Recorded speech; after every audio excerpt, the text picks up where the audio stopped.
할렐루야. 수요예배 나오신 모든 성인교회 성도님들을 주님의 이름으로 환영하고 축복합니다. 시편 119편 말씀입니다. 주의 말씀이 맛이 내게 어찌 그리 단지요 내 입의 꿀보다 더 다니이다. 주의 말씀은 내 발의 등이요 내 길에 비치니이다. 아멘. 이 시간 이 수요예배에 하나님 부르셔서 나온 이 시간, 우리 하나님의 말씀을 사모하며 그 주님의 말씀이 내 영혼 소생케 하실 것을 믿으며 시간 우리 함께 찬양, 달고 오묘한 그 말씀 함께 찬양하며 오늘 수요예배 시작하도록 하겠습니다.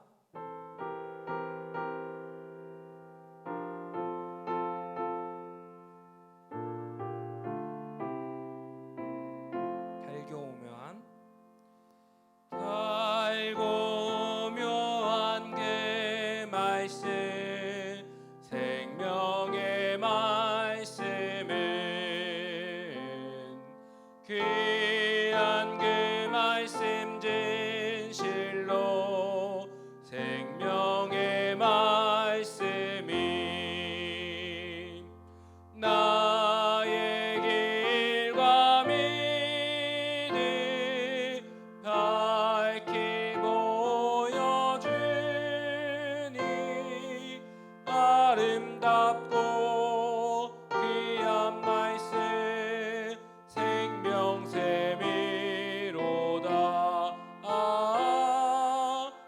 아름답고 귀한 말씀 생명샘이로.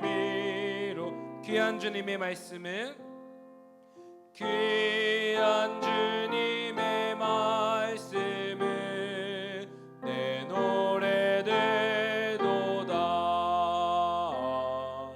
모든 사람을 살리는 생명의 말씀은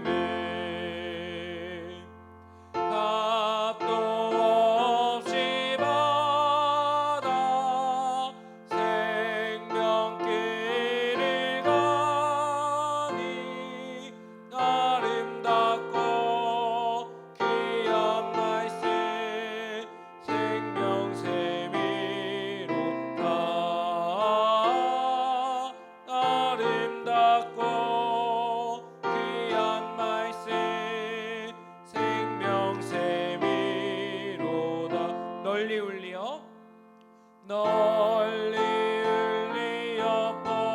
퍼지는 생명의 말씀은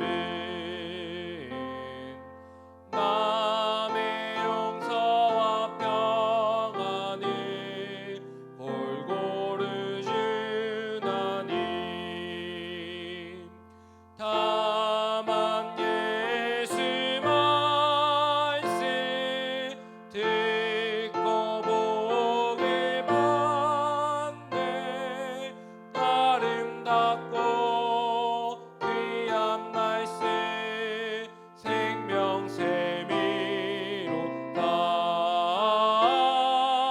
아름답고 귀한 말씀 생명샘이로. 아름답고 귀한 말씀, 아름답고 귀한 말씀 생명샘이로다. 아름답고 귀한 말씀 생명샘이로다. 아멘. 시간 예배 가운데 주신 하나님 말씀으로 인하여 그 아름다운 말씀 받아 우리의 생명이 넘쳐나는 은혜의 시간 되시기를 축복합니다. 지금 우리 220장 사랑하는 주님 앞에 함께 찬양하며 우리 참 어려운 시대에 우리 주의 몸된 교회를 이루는 우리 그 주님의 한 몸된 그 공동체성을 다시 한번 고백하며 함께 이 찬양 부르며 나아가도록 하겠습니다.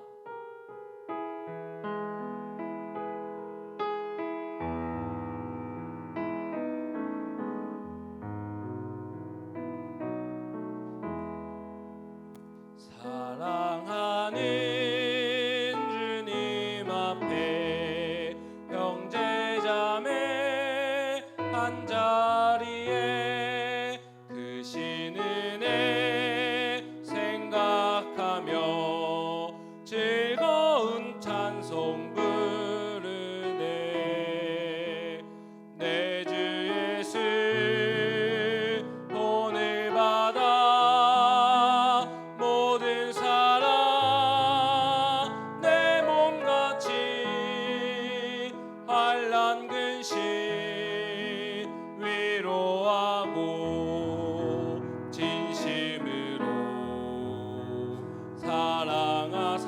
주님 앞에 사랑하는 주님 앞에 온갖 충성 다 바쳐서 괴로우나 즐거우나 주님만 힘써 섬기네. 우리 주님 거룩한 손 제자들의 발을 씻어 남 섬기는 종의 도를 몸소행해 보이셨네. 사랑하는 주님 예수 같은 주로 섬기나니 한 피바다 한 몸 이룬 형제여 친구들이여 한 몸같이 친밀하고 마음으로 하나 되어 우리 주님 크신 뜻을 지성으로 주의 3절 사랑하는 주님 예수 같은 주로 섬기나니 한 피바다 한 몸 이룬 형제여 친구들이여 한 몸같이 친밀하고 마음으로 하나 되어 우리 주님 크신 뜻을 지성으로 준행하세. 매 시간 함께 기도하도록 하겠습니다.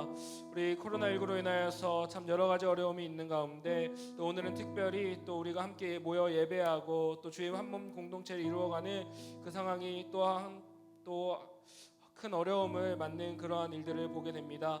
그러나 이 시간 우리 정말 주님께서 우리를 부르신 목적은 하나님의 피로 사신 그 교회를 우리 한 몸으로 이루어가며 우리가 함께 한 마음으로 예배하고 한 믿음 안에 주의 몸을 통하여 이 땅 가운데 주님의 나라를 세워가는 것을 줄로 믿습니다. 이 시간 우리의 그 이러한 주님의 부르심의 목적이 이 상황으로 인하여서 꺾이지 아니하도록 주님께서 우리를 붙드시고 주의 몸된 교회를 지켜주시라고 제가 우리의 예배를 지켜주시고 우리의 성령께서 하나 되게 하신 그것을 우리가 능히 지켜나갈 수 있게 해달라고 제가 우리 간절함으로 시간 주여 부르짖고 또 예배를 위하여 또 말씀 전할 강도사님 위하여 함께 기도하며 나아가도록 하겠습니다. 주여 부르짖고 기도하며 나아가겠습니다. 주여 이 시간 간절히 기도하며 나아갑니다. 아버지 우리가 주님께서 주님의 피로 사신 이 교회 가운데 함께 모여서 함께 예배하고 주의 몸된 교회를 이루어가며 하나님 나라를 이루어가는 그 부르심의 사명을 아버지 우리가 꺾이지 아니하고 주님께서 붙들어 주시어서 주의 몸된 교회를 잘 이루어 나갈 수 있도록 성령께서 붙들어 주시고 하나님께서 인도해 주시고 보호하여 주시옵소서. 함께하여 주시옵소서.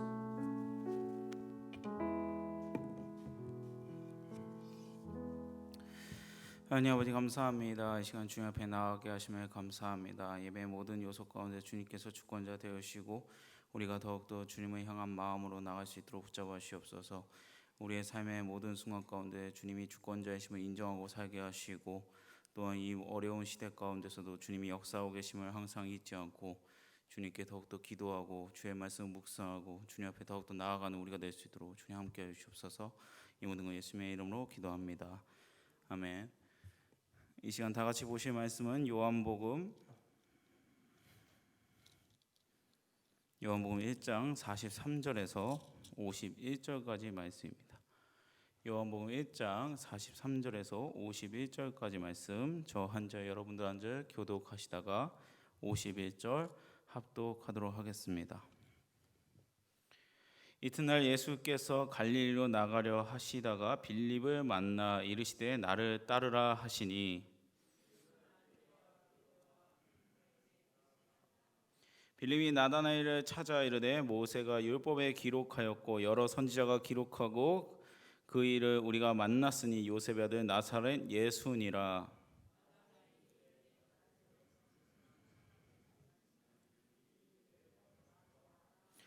예수께서 나다나엘이 자기에게 오는 것을 보시고 그를 가리켜 이르시되 보라 이는 참으로 이스라엘 사람이라 그 속에 간사한 것이 없도다.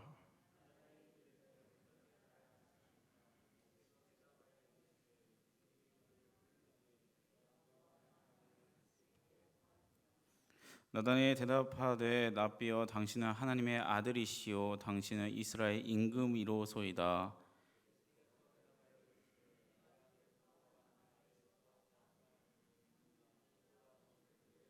다 같이 읽겠습니다.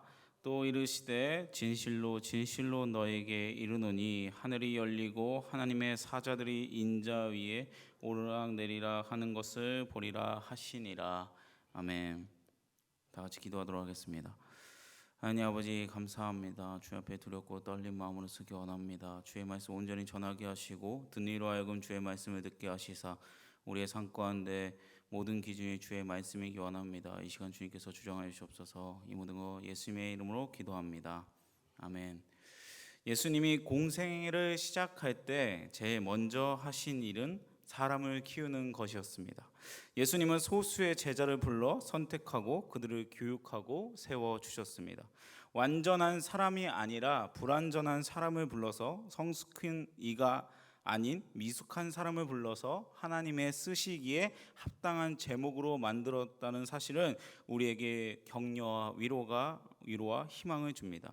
예수님은 수천 명의 사람이 아닌 소수의 12명의 제자에게 관심이 있었습니다. 예수님의 공생의 삶을 보면 수많은 군중과 함께 시간을 보내지 않았고 소수의 몇 사람 위에 3년을 투자하셨습니다. 예수님의 제자 훈련은 강의실에서 이루어진 것이 아니라 함께 공동생활을 하면서 이루어졌다는 사실도 특이합니다. 그리고 예수님은 공생의 마지막에 고난과 수치와 험난한 십자가의 길을 걸으셨습니다. 넓은 길과 화려한 길이 많이 있었지만 그는 좁은 길을 선택하셨습니다. 요한복음 1장에는 예수님이 제자 4사람을 부르는 모습이 나타납니다. 이들은 다 다른 모습으로 예수님과 만났습니다. 안드레의 경우는 자기 스승인 세례요한이 예수님을 소개해 주었습니다.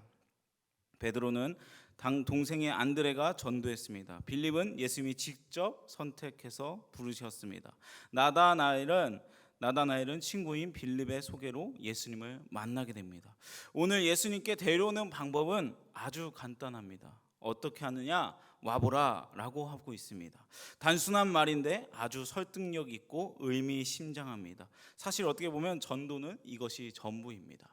우리가 이 코로나 사태로 인해서 지금 모이기를 패하고 만나서 같이 음식을 나누기 힘든 상황이지만 이 코로나 사태가 있기 바로 직전에만 해도 모든 방송에서나 모든 사람들이 가장 즐겨 하던 것은 무엇이냐면 맛집 투어였어요.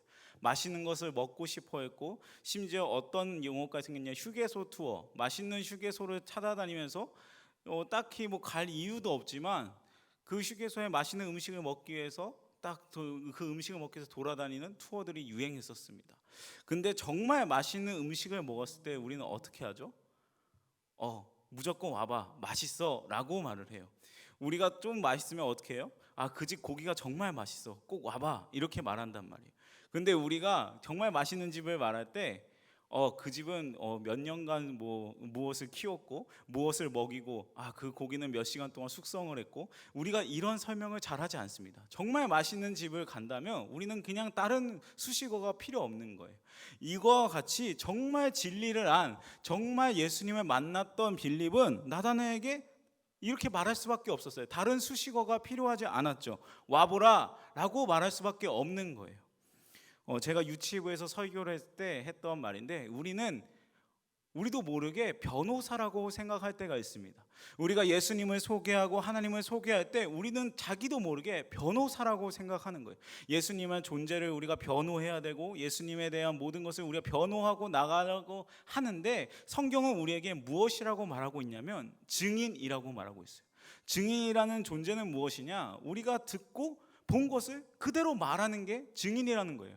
우리가 정말 예수님을 만나고 예수님의 진리란 걸 아는 사람은 다른 것을 필요로 하고 다른 것을 논증하고 할 필요가 없이 그냥 와보라, 주님께 와보라 라고 말할 수밖에 없는 거예요. 우리가 맛있는 집에 왔을 때 무엇인가 부가 설명 필요 없이 너가 먹어보면 분명 맛있을 거야 라는 그 확신함에서 말하듯이, 우리가 예수님을 정말 만나고 진리라고 아는 사람은 다른 것을 말할 필요가 없는 거죠. 와보라, 예수님을 만나봐라, 그럼 너희가 바뀔 것이다 라고 하는 거죠.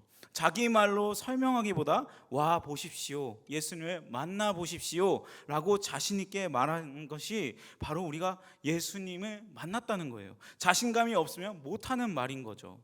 성도는 두 가지 종류가 있습니다. 예배만 드리는 교회인, 교회 사람이 있고 주인의 부름에 응답한 제자가 있습니다. 교인의 삶과 제자의 삶은 다릅니다.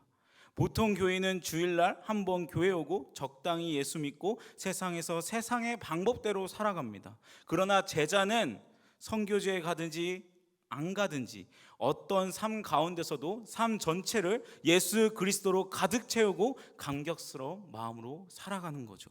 그게 바로 제자의 삶입니다. 빌립은 예수님께서 직접 찾아가셨어요. 우리 43절 다 같이 읽도록 하겠습니다. 43절입니다. 시작. 이튿날 예수께서 갈릴리로 나가려 하시다가 빌립을 만나 이르시되 나를 쫓으라 하시니. 아멘. 43절은 예수께서 빌립을 만나기 위해 갈릴리로 가셨다고 해석할 수 있고 갈릴리로 가시는 도중에 우연히 만났다고 해석할 수도 있습니다. 어떻게 해석하든 결론은 예수님이 의도적으로 빌립을 부르셨다는 거예요. 예수님은 여러분을 의도적으로 부르십니다. 우연은 없나니 하나도 없다고 우리를 그냥 하는 것이 아니라 의도적으로 부르셨다는 거죠. 여러분을 찾아가서 나를 따르라, 나와 함께 가지 않겠느냐라고 초청하십니다. 예수님께서는 나를 쫓으라고 말씀하시지만 사실 그 길은 화려한 길이 아니에요. 누가 봐도 넓은 길, 아스팔트가 깔린 그 길이 아닙니다. 넓고 멋있는 길이 아니에요. 죽으러 가는 길입니다. 예수님의 길은 십자가의 길이에요. 고난의 길입니다. 그런데 예수님은 그런 길로 우리를 초대하고 계십니다. 세상에 수많은 화려한 길이 있지만 주님은 우리에게 좁은 길을 가라고 말하고 계십니다. 이 세상을 보면 잘못된 부름으로 청춘을 송두리째 망가뜨리는 사람이 참 많습니다. 잘못된 사상이 노예가 되어 잘못된 사상이 진리인 줄 알고 사는 사람이 얼마나 많은지 모릅니다. 그것을 위해 자기 젊음을 송두리째 바쳐 투쟁하는 사람들을 우리는 많이 봅니다. 예수님의 부르심은 소박합니다. 나를 따르라, 내가 너를 사람을 낚는 어부로 만들어 줄 것이다. 여우도 굴이 있고 공중 나는 새도 깃들일 곳이 있지만 인자는 머리 둘 곳이 없다라고 말하십니다. 아무든지 나를 따라오려거든 자기를 부인하고 자기 십자가를 지고 나를 따르라 라고 하는 것이, 이것이 예수님의 부르심입니다. 예수님의 초청과 부름에 응답하지 않고 우리가 원하는 길, 꿈꾸는 길 살아왔다고 한들 지금까지 살아온 길이 만족스럽겠습니까? 아닙니다. 대부분의 많은 사람이 새벽부터 저녁까지 모든 사람과 투쟁하고 경쟁하고 살아왔지만 우리의 삶은 피곤하고 허무합니다. 여러분이 원하는 삶을 살아왔을지라도 예수 그리스도를 제외한 우리의 삶은 고독하고 외롭고 허무한 것인 거죠. 오늘 본문을 다시 보자면 44절을 보겠습니다. 빌립에 대한 새로운 정보를 하나 얻게 되는데 우리 44절 다 같이 읽도록 하겠습니다. 시작. 빌립은 안드레와 베드로와 한 동네 벳세다 사람이라. 아멘. 빌립이 예수님을 만나기 전에 안드레와 베드로는 예수님을 만나 예수님의 초청을 받았습니다. 빌립은 이들과 한 동네 사람이기 때문에 늘 같이 만났을 것입니다. 만나서 무슨 얘기를 했을까요? 안드레와 베드로는 아마 신이 나서 빌립에게 예수님에 대한 이야기를 했을 것이에요. 내가 예수 그리스도를 만났다, 메시아를 만났다. 빌립이 그 이야기를 듣고 얼마나 부러웠겠습니까? 안드레와 베드로가 모든 것을 다 버리고 그분을 따라다니는데 그분은 누굴까? 나도 그분을 만나고 싶다. 이런 사모함이 분명히 빌립에게 있었을 것입니다. 때문에 예수님이 갈릴리로 가시다가 빌립을 보자마자 나를 쫓으라 라고 했을 것이에요. 아무 생각도 없이 연관도 없었다면 어떻게 빌립을 불렀겠습니까? 여러분, 이것이 중요합니다. 사모함이 있으면 예수님을 꼭 만나게 됩니다. 그리움이 있으면, 그분에 대한 기대감과 감격이 있으면 예수님이 만나 주십니다. 저는 예수님에 대한 이런 목마름, 그리움, 사모함, 안타까움이 우리 안에 가득 차길 소망합니다. 그러한 갈급함으로 만났을 때 빌립이 예수님을 만났어요. 정말 예수님을 만나면 삶이 변하게 됩니다. 예수님을 만나고도 과거의 삶이 계속된다면 진정으로 예수님을 만나지 못한 것이지요. 진짜 예수님을 만나면 첫사랑을 느낀 사람처럼 뭐라고 설명할 수 없는 마음의 평안함과 기쁨이 삶의 목적이 생기게 됩니다. 안드레는 처음 예수님을 만나자마자 베드로에게 예수님을 소개합니다. 빌립은 예수님을 만나자마자 그의 친구 나다나엘을 예수님께 소개해야겠다고 생각했습니다. 저와 여러분들은 우리는 이런 반응이 일어나기를 소망합니다. 우리가 진짜 예수님을 만난다면 질병, 고난, 실패가 나를 막지 못해요. 고난이 온다면 좌절하는 것이 아니라 내가 더 변화하는 것입니다. 그리고 더 적극적으로 되는 것입니다. 더 기쁨으로 변하는 것이죠. 안드레가 베드로에게 소개하고 빌립이 나다나에게 소개했듯이 우리가 정말 예수를 만나면 우리 주변 사람에게 예수 그리스도를 소개할 수밖에 없는 것입니다. 이것이 바로 하나님을 만난 사람들, 예수님을 만난 사람들의 특징입니다. 빌립이 예수님을 만나자마자 그의 친구 나다나엘을 찾아가서 전도를 했습니다. 우리 45절 다 같이 읽도록 하겠습니다. 시작. 빌립이 나다나엘을 찾아 이르되 모세가 율법에 기록하였고 여러 선지자가 기록한 그 일을 우리가 만났으니 요셉의 아들 나사렛 예수니라. 아멘. 빌립이 분명하게 우리가 그를 만났다고 말합니다. 이 말은 그에 대해 들었다, 그에 대해 이해했다와는 다릅니다. 예수님을 내가 알았다, 예수님에 대해 흥미가 있다, 이런 말이 아닙니다. 뭐라고 하냐? 그분을 만났다는 거예요. 그분을 만났다. 빌립은 예수님을 세 가지로 표현하고 있습니다. 먼저 모세가 율법책에 기록한 그분이라고 말하고 있어요. 선지자들이 그렇게 외치고 예언했던 그분이라는 것입니다. 그리고 요셉의 아들, 그리고 나사렛에 사는 예수라고 말하고 있습니다. 빌립이 소개했던 나다나엘은 어떤 사람이죠? 우리 46절 다 같이 읽도록 하겠습니다. 시작. 나다나엘이 이르되 나사렛에서 무슨 선한 것이 날 수 있느냐? 빌립이 이르되 와서 보라 하니라. 아멘. 이 말씀을 보면 나다나엘은 냉소적인 반응을 보입니다. 진리에 대한 편견이 많고 자기 생각에 대한 고집이 많은 종류의 사람이란 것을 우리가 알 수 있죠. 왜 그래요? 나사렛에 무슨 선한 것이 날 수 있으냐. 요즘 우리식으로 말한다면 촌놈이 뭘 할 수 있어. 그런 촌동네에 사는 사람이 뭘 할 수 있어. 아무것도 배울 수 없는 그 동네에서 뭘 할 수 있어 라는 뜻이에요. 나사렛은 당시 유대의 정치와 종교 본산지인 예루살렘에서 북쪽으로 멀리 떨어진 곳입니다. 예루살렘 주민들은 나사렛 사람들을 무시하는 경향이 있었어요. 일종의 지역 감정이 적용했습니다. 성전이 예루살렘에 자리했다는 게 중요했어요. 예루살렘은 모든 유대인들에게 성지였습니다. 모든 정치, 종교, 경제, 권력이 예루살렘에 집중되어 있었습니다. 모두가 그걸 당연하게 여겼습니다. 예루살렘이 아니라 변방 나사렛에서 메시아가 나온다는 것은 그들은 받아들이기가 힘들었어요. 어려웠습니다. 특히 예수님이 목수라는 출신, 그것도 별로 좋은 조건이 아니었습니다. 나다나엘은 나사렛에서 구세주가 나실 것으로 기대하지 않았어요. 왕의 옷을 입은 위대한 정복자가 수도인 예루살렘에서 올 거라고 기대했을 것입니다. 혹은 미가서 5장 2절, 우리 다 같이 한번 볼까요? 미가서 5장 2절입니다. 다 같이 읽겠습니다. 시작. 베들레헴 에브라다야, 너는 유다 족속 중에 작을지라도 이스라엘을 다스릴 자가 내게로 나올 것이라. 그의 근본은 상고의 영원에 있느니라. 아멘. 이 말씀을 보면 어떻게 알 수 있죠? 미가가 메시아의 출생지로 예언했던 베들레헴, 유다 족속 중에 작을지라도 이스라엘을 다스릴 자가 내게로 나올 것이라. 그러니까 그들은 베들레헴으로 기대하고 있었을 수도 있어요.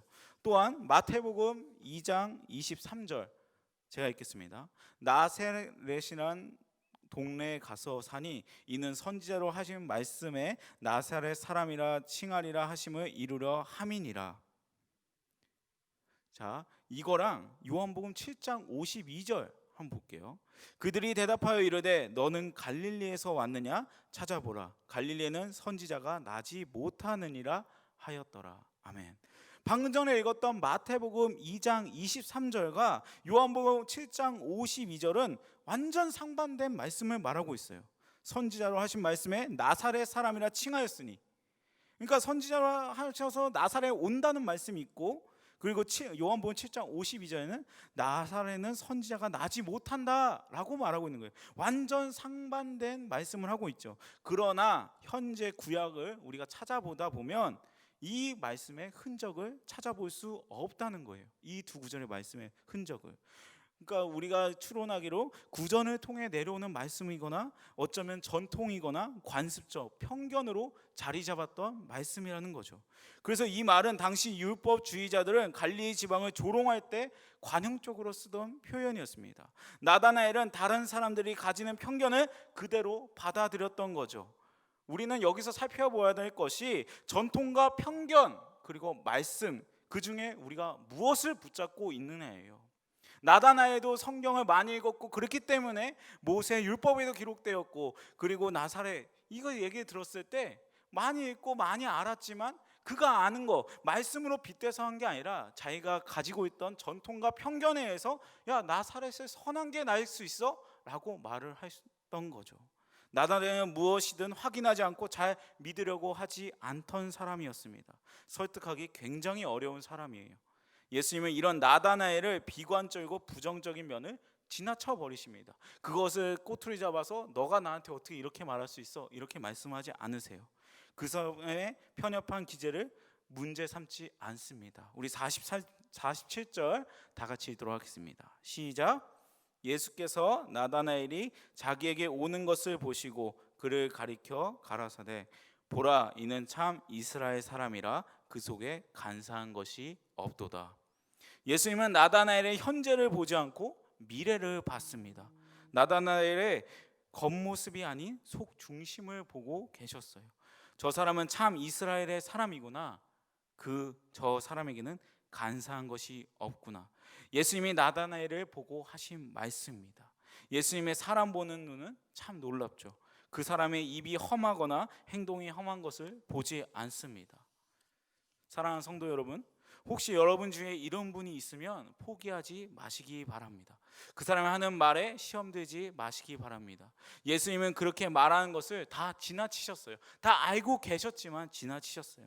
나사렛에 선한 것이 있겠느냐라는 말을 지나치시고 상처도 받지 않으셨습니다. 그리고 그 안에 있는 진실함, 순수함, 예수님의 제자가 될 수 있는 가능성을 보셨다는 겁니다. 예수님은 논쟁하지 않고 받아들이셨어요. 그를 인정하고 그를 격려하셨습니다. 우리 48절 다 같이 읽도록 하겠습니다. 나다나엘이 가로되 어떻게 나를 아시나이까? 예수께서 대답하여 가라사대 빌립이 너를 부르기 전에 내가 무화과 나무 아래에 있을 때 보았노라. 아멘. 나다나엘이 충격을 받게 돼요. 빌립이 소개하기 전에 이미 내가 너를 알고 있었다. 내가 오기 전에 내가 너를 알았고 내가 나를 찾기 전에 나는 너를 찾고 있었다. 세상에는 조금만 잘못해도 100배 확대 해석해서 너는 나빠, 본질이 고약해 라고 하면서 믿어주지 않는 사람이 너무나 많습니다. 그런데 우리가 험악한 인생을 살았을지라도 부정적으로 살아왔을지라도 예수님은 믿어주십니다. 여러분이 전도하려는 사람이 교회를 비판하거나 우리를 비난해도 절대 논쟁하지 마십시오. 그를 끝까지 붙잡으시기 바랍니다. 그를 끝까지 예수님 앞으로 인도하는 것을 포기하지 마십시오.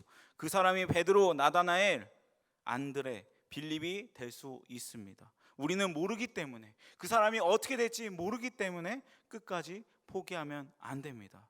우리의 미래는 달라질 수 있습니다. 이것이 예수님이 제자들을 보는 관점이었어요. 결코 쉬운 일은 아니었습니다. 예수님은 굉장한 대가를 치르셨어요. 가룟 유다에게 죽임을 당하셨습니다. 그렇지만 예수님은 끝까지 그 제자들을 붙들고 싸우셨습니다. 49절입니다. 나다나엘이 대답하되 라삐여 당신은 하나님의 아들이시요 당신은 이스라엘의 임금이로소이다. 정말 나다나엘은 정직한 사람이었고 간사함이 없는 사람이었습니다. 예수님이 그 말을 듣고 두 가지를 말씀해 주세요. 바로 50절과 51절입니다. 예수께서 대답하여 가라사대 내가 너를 무화과 나무 아래서 보았다 하므로 믿느냐? 이보다 더 큰 일을 보리라. 이보다 더 큰 일을 본다는 거예요. 지금 나다나엘은 긴장하고 충격을 받습니다. 어떻게 나를 아셨지? 하지만 예수님께서는 더 큰 일, 이후에 내가 하는 더 큰 일을 볼 수 있다고 말씀하시는 거예요. 그리고 그것이 우리에게도 일어날 줄 믿습니다. 예수님이 우리를 찾아오셨고 그것으로 끝나는 것이 아니라 더욱더 주님이 우리의 삶 가운데 더 큰 일이 일어날 거라고 믿습니다. 또한 51절입니다. 또 가라사대 진실로 진실로 너에게 이르노니 하늘이 열리고 하나님의 사자들이 인자 위에 오르락 내리락 하는 것을 보리라 하시니라. 아멘. 도대체 이 말씀은 무엇을 가리킬까요? 여기에는 두 가지 사실이 언급되어 있습니다. 하나는 하늘이 열린다는 사실입니다. 하늘이 열린다는 묘사는 예수님의 세례 장면에도 나와요. 마태복음 3장 16절에 따르면 예수님이 세례를 받고 물에서 올라올 때 하늘이 열리고 성령이 임했다고 말하고 있습니다. 사도행전 7장 56절에 따르면 초기 기독교 당시에 스데반이 돌에 맞아 순교를 당하면서 이렇게 외칩니다. 보라 하늘이 열리고 인자가 하나님 우편에 서신 것을 보거나 한데, 사사기 시편 64편 1절에도 이와 비슷한 표현이 나옵니다. 주는 하늘을 가르고 강림하시고, 하늘은 비밀이 가득한 영역이었어요. 하늘은 사람이 접근할 수 없는 공간이었습니다. 그래서 주기도문에서도 확인할 수 있듯이 하나님이 하늘에 있다고 생각했습니다. 인자가 위에 오르락 내리락 하는 것을 보리라. 이 설명은 창세기에 나타나는 야곱 이야기와 연결이 됩니다. 야곱은 아버지와 형을 속이고 집을 떠날 수밖에 없었습니다. 베델이라는 광야에서 노숙을 하고 꿈을 꿉니다. 꿈에 본즉 사닥다리가 땅 위에 서 있는데 그 꼭대기가 하늘에 닿았고, 또 본즉 하나님의 사자들이 그 위에서 오르락 내리락 하고, 그러한 이야기를 종합해서 예수님이 바로 하나님에게 이르는 길이라는 사실을 전해준 거예요. 예수님의 사역을 하시기도 전이지만 나다나엘에게 하나님에 이르는 길은 나밖에 없다는 것을 미리 말씀해 주고 계시는 겁니다. 오늘 말씀을 맺겠습니다. 나다나엘은 친구인 빌립의 소개로 예수님을 만나게 됩니다. 오늘 예수님께 데려오는 방법은 아주 간단해요. 와보라 라고 말하고 있습니다. 단순한 말인데 아주 설득력 있고 의미심장합니다. 우리의 삶 가운데서 예수님을 드러내는 거, 내가 정말 예수님을 만났다면 우리의 삶이 변화되고 그들에게 말할 것은 딱 한마디입니다. 와보라, 주님께 와보라입니다. 또한 예수님은 나다나엘과 논쟁하지 않고 받아들이셨습니다. 그리고 그 안에 있는 진실한 순수함, 예수님의 제자가 될 수 있는 가능성을 보셨습니다. 우리가 전도하려면 그들에 대해 어떤 모습을 하고 있을지라도 우리의 편견, 우리의 가치관, 우리의 기준으로서 그들을 포기하고 내버려두면 안 됩니다. 예수님의 그 시선으로, 예수님의 마음으로서 끝까지 포기하지 않고 주님께 기도하고 나아가야 됩니다. 나다나엘 열심히 성경을 읽고 있었습니다. 교회 오래 다닌 분 가운데 어떤 말씀의 주제가 나오면 이런 분들이 있어요. 나는 배울 게 없어. 나는 교회에 너무 성경 공부를 많이 했고 많은 공부를 배웠기 때문에 나는 더 이상 배울 게 없어. 나는 다 이미 아는 사실이야 라고 그 주제가 나오면 이미 귀를 닫는 분들이 있어요. 그러나 오늘 본문에서 나다나엘이 나사렛의 선한 것이 날 수 있느냐 하며 그런 전통과 편견에 빠져 믿으려 하지 않았던 것처럼 우리도 말씀에 의해서가 아니라 전통과 편견으로 판단하고 있는 모습이 있지 않나 자기 자신을 돌아보아야 합니다. 진리를 탐구하고 수용하는 자세는 매우 중요합니다. 주의 말씀으로 판단하고 주의 말씀으로 자기 자신을 계속 점검해야 할 필요가 있습니다. 성경은 고백에 대한 중요성을 가르치고 계세요. 나다나엘도 예수님께 대하여 주님으로 고백하였습니다. 자신의 입술로 고백하게 되었을 때 달라지게 됩니다. 마음에 없는 말은 못한다고 하지만 말을 하면 마음이 따라올 수 있는 것이죠. 참으로 고백이라는 힘은 대단합니다. 나다나엘은 고백의 중요성과 영감 있는 아름다운 고백의 모본을 우리에게 보여주었습니다. 간사한 것이 없고 진실하고 조용히 주님을 따라가며 생애를 주님 위에 바친 충성스러운 제자가 되었습니다. 우리도 주님을 주라 고백하고 참된 제자의 삶을 살아가는 이 어려운 시대 가운데서 정말 주님을 주라 시인하고 참된 제자의 삶을 살아가는 저와 여러분들 되길 간절히 소망합니다. 아멘. 다 같이 기도하도록 하겠습니다. 하나님 아버지 감사합니다. 주님 앞에 나아가기 원합니다. 나다나엘 통해서 정말 주님을 주라 시인하고 우리가 우리 주변에 정말 주님을 믿지 않는 자가 있다면 우리가 만난 예수님을 와보라 라고 고백하며 그들에게 전도할 수 있는 그런 믿음을 허락하여 주옵소서. 그리고 또한 우리가 주님을 진정으로 만나 우리의 삶이 변화되고 우리의 변화된 삶을 보고 우리의 모든 주변이 그리스도의 향기가 넘쳐나는 이 모든 삶을 살아갈 수 있도록 주님 함께하여 주옵소서. 이 모든 거 예수님의 이름으로 기도합니다. 아멘. 우리 찬송가 430장 같이 찬양하도록 하겠습니다.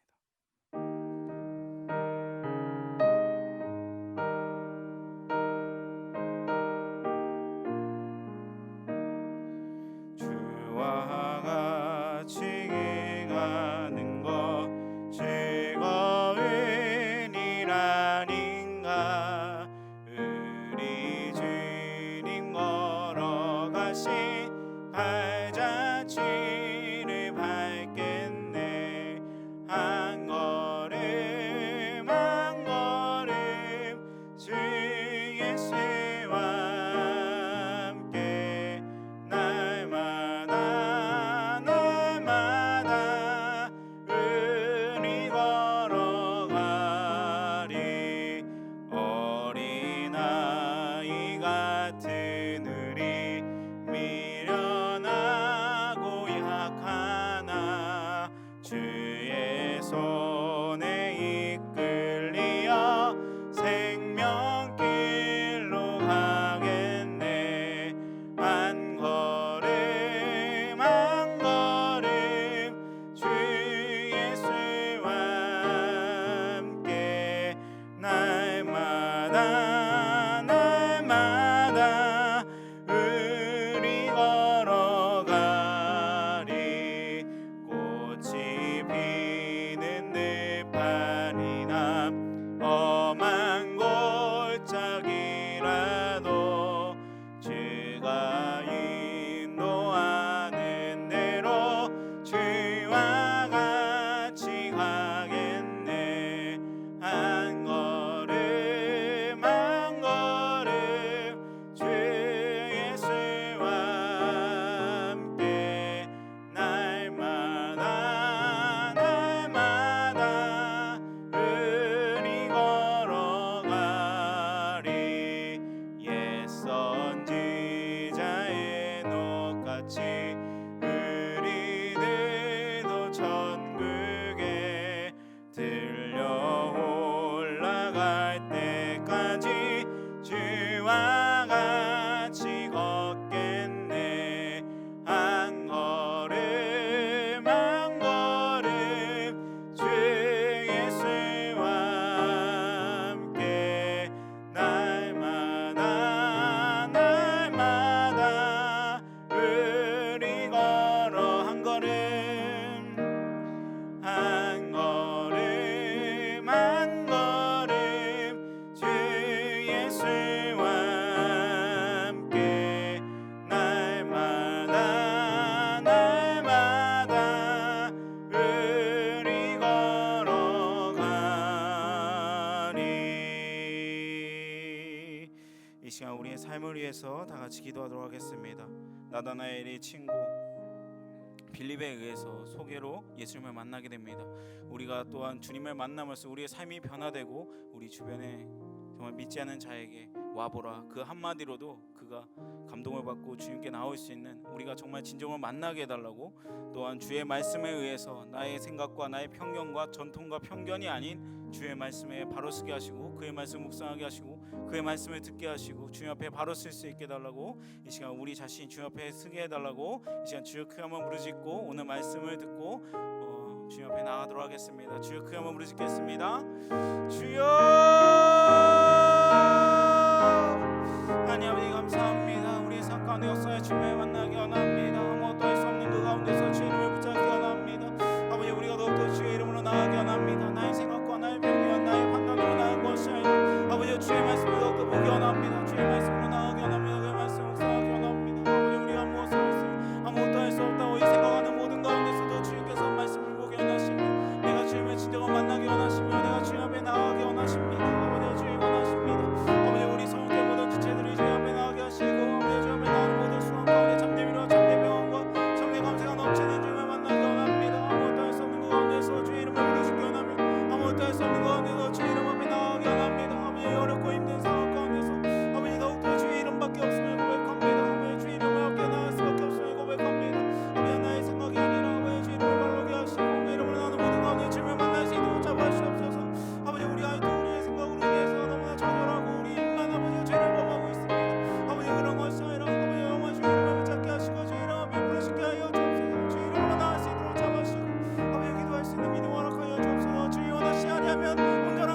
시간 담임 목사님 위해서 기도하도록 하겠습니다. 담임 목사님 영육간에 강건함 주시고 말씀에 능력 있게 하시고 우리 성령께 모든 지체들이 주의 말씀으로 세워지게 하시고 부교육자들에게도 동일한 은혜 허락하시사 말씀으로써 각 교육부서 가운데서 말씀이 전해 모든 순간 가운데서 세상의 기준과 세상의 판단으로 나은 것이 아니라 정말 주님이 원하시는 주님의 기준으로 나아갈 수 있는 아이들 되게 해달라고, 또한 중직자들, 보이는 곳에서 보이지 않는 곳에서 주님 앞에 헌신하는 자들, 그리고 남모르게 애통하며 주님께 기도하고 나가는 자들, 그 모든 자들이 주님의 참된 제자가 될 수 있도록 남이 아무도 알아주지 않는 그 가운데서 주님께 부르짖고 주님께만 위로를 받고 주님의 평안을 얻을 수 있는 그런 우리의 모든 주님의 참된 제자가 되게 해달라고 이 시간 주여 크게 한번 부르짖고 기도하도록 하겠습니다. 주여 크게 한번 부르짖겠습니다. 주여 아버지 감사합니다. 아버지 하나님 목사님 붙잡아주시옵소서. 강건함과 주의 말씀을 온전히 전하는 모든 것 가운데서 아버지 여주에게 성령 충만하게 원합니다. 아버지 여주의 말씀으로 우리 성육교회가 변화되게 원합니다. 주의 말씀을 세워지게 원합니다. 모든 교회 각 지체를 찾습니다. 그 모든 지체 한 명 한 명이 아버지 주의 말씀을 세워지게 한 명이 한번 풍과 가운데서 아버지 빈파 풍수 가운데서 아버지 주의 말씀을 위해서 아버지 장수관하고 어느 가운데서 본 가운데 있을지라도 주의 이름으로써 주의 말씀으로 아버지 무너지지 않고 주의 말씀으로 세워질 수 있도록 잡아주옵소서. 주님 우리가 멀던 가운데서 주의 이름을 기원합니다. 교회부서 안에 영업을 유치고 유초등부 청년부 이르기까지 아버지 여기 어렵고 힘들고 모이기나 힘들고 부모님이 가지 못하게 하는 이 상황 가운데서도 아버지 주의 말씀을 기원합니다. 아버지 주의 말씀으로 변하게 합니다. 주의 말씀을 듣게 원합니다. 주님 잡아주옵소서. 이들 삶 가운데서 역사해 주옵소서. 이 시간 하나님들을 위해 기도하기 원합니다. 우리 교회에 하나님들이 계신데 그들이 너무나 힘들고 이 병문안도 가기 힘든 이 상황 가운데서 정말 혼자서 아파하고 마음이 졸이며 마음이 정말 상하는 사람들이 있을 텐데 집에서 나가지도 못하고 정말 집에서만 있어서 더 마음이 힘들어하는 분들도 계십니다. 이 모든 가운데서 이 어렵고 힘든 가운데서 주님의 세밀한 음성을 듣게 하시고 주님의 세밀한 손길을 느끼게 하셔서 더욱더 말씀과 기도로서 이 어려운 시기를 잘 극복하고 주님과 동행하는 그 시간이 되게 해달라고 이 시간 하나님들을 위해서 주여 크게 한번 부르짖고 기도하겠습니다. 주여 크게 한번 부르짖겠습니다. 주여 아버지 감사합니다. 아버지 이 시간 교회 하나님들을 기도합니다. 아버지 마음이 아파서 집에서 나오지도 못하고 마음이 우울함으로 인해 고통받고 있는 자들이 있습니다. 교회 이스라엘 또한 이렇게 집에서 양동에서 또한 마음이 너무 힘든가운데 몸이 육신의 약함을 힘든 가운데 있습니다. 아버지 또한 일정함으로 인해서 수술을 받고 또한 회복 중에 있습니다. 또한 남들의 말을 못하지만 마음이 너무 힘들고 아버지 가족의 아픔으로 인해서 너무나 마음이 애통하고 이 어렵고 힘든 가운데 병문안도 제대로 가지 못하고 병원도 의심하며 가고 아버지 사람을 만나기 어려운 이 상황 가운데서 아버지 주님의 세밀한 손길을 기원합니다. 아무것도 할 수 없는 가운데 주의 능력을 바르게 하시고 아무것도 할 수 없는 주님께 더욱더 부르짖게 하여 주시고 바르게 하여 너희에게는 치료한 강성을 미친다 하셨습니다. 주님의 은혜를 듣게 하시고 주의 말씀을 듣게 하시고 주님께 나올 수 있도록 잡아주옵소서. 이 모든 것 가운데 주님 함께 하여 주옵소서.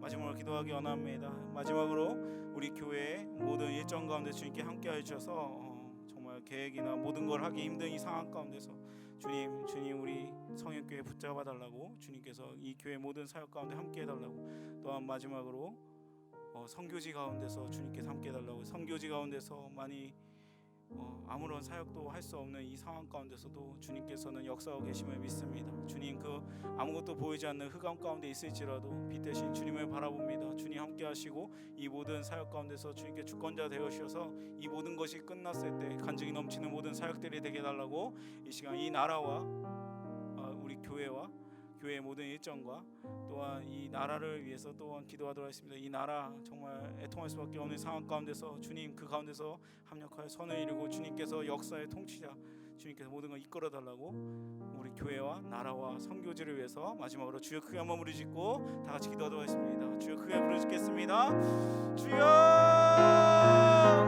아버지 감사합니다. 아버지 이 시간 아버지 주님의 나와 경합니다. 아버지 교회 모든 일정 가운데 함께 하옵소서. 아버지 금요일서부터 또한 예배에 대한 모든 것을 주내고 이 모든 것들이 아버지 우리가 애통할 수밖에 없음을 믿습니다. 아버지 주여라고 크게 부르실 수 없는 이 상황 가운데서 아버지 주님 역사하여 주옵소서. 이 모든 일정 가운데서 아버지 주님 역사하여 주시고 모든 계획하여 주님 주권하시기 원합니다. 주님 만나시기 원합니다. 주님 함께하여 주옵소서.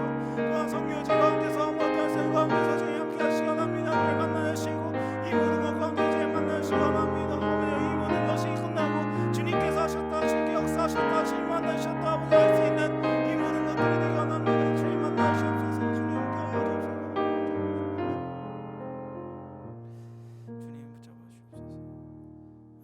감사합니다. 우리의 머리카락까지 다 하시고 무소부재하시고 전능하시고 전지하시지만 아버지, 우리가 이렇게 주님 앞에 부르짖고 나아가기 원하십니다. 주님, 우리가 주님 앞에 더욱더 부르짖게 하시고 이외에 있을 모든 것들, 아무 우리의 인간의 눈으로 봤을 땐 절망스럽고 아무것도 바라볼 수 없는 상황이지만 그 가운데서도 주님께 더욱더 부르짖고 주님의 뜻을 구하며 주의 말씀을 보며 나아갈 수 있는 우리가 될 수 있도록 주님 함께하여 주옵소서. 이 모든 것 예수님의 이름으로 기도합니다. 아멘. 광고 시간입니다. 현재 수요 금요 주일 예배 현장과 온라인으로 병행해서 드리고 있습니다. 시간에 맞춰서 문자를 드리고 있는데 그 문자에 따라서 예배 드리시면 되겠습니다.